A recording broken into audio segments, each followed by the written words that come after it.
Over the last 5 to 6 days, intense border clashes have been reported between the Afghan Taliban and, of course, the Pakistan army at the Afghan border. But what is the reality of the same? Why did the provocation really happen?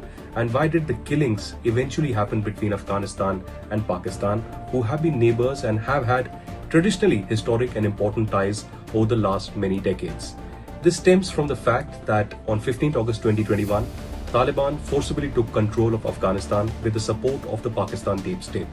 Even though there was support of the Pakistan deep state for years together, and there was a safe sanctuary that was provided to the Haqqani network and the Taliban inside Pakistan in various areas of KPK and the border areas of Afghan, still Pakistan believed that after the takeover of Afghanistan from Taliban, they will be able to work and Pakistan will be in fact the main controller in Afghanistan. And that means that Pakistani deep state, the Pakistan army and the ISI felt that Taliban will work as their team B.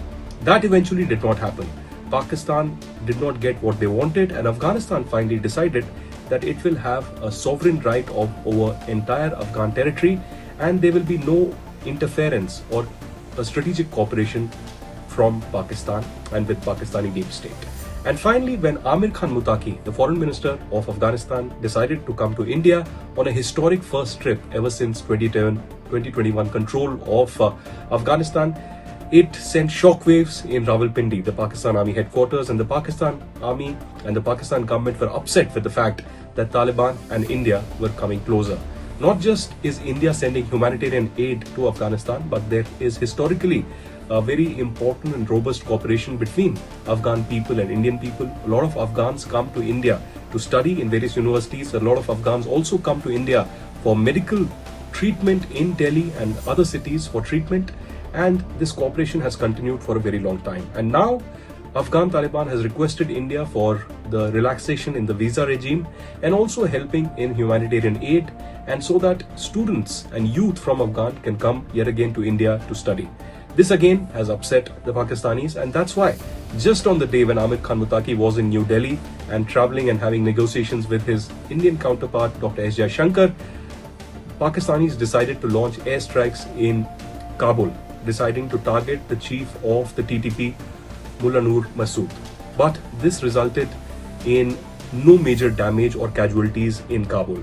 But Afghan government was very clearly upset, the Taliban was upset, and decided to launch preemptive strikes against Pakistan. This led to the killing of 58 Pakistan army soldiers, and more than 25 Pakistani outposts were also taken over by the Afghan Taliban.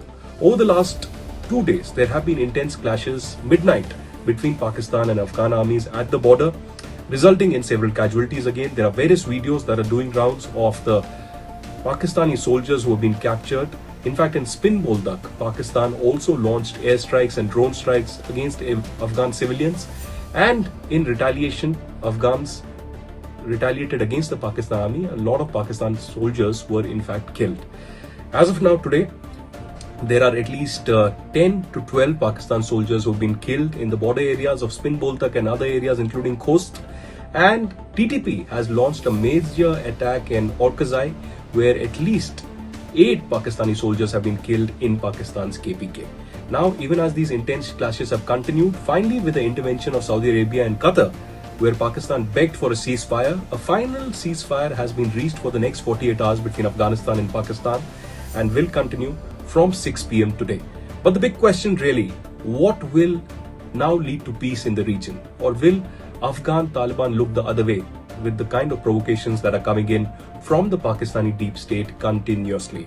While Afghanistan is a sovereign country, Taliban did take forcibly control, but they have the land. That's the reality of the day right now. They are the governing authority in Afghanistan right now.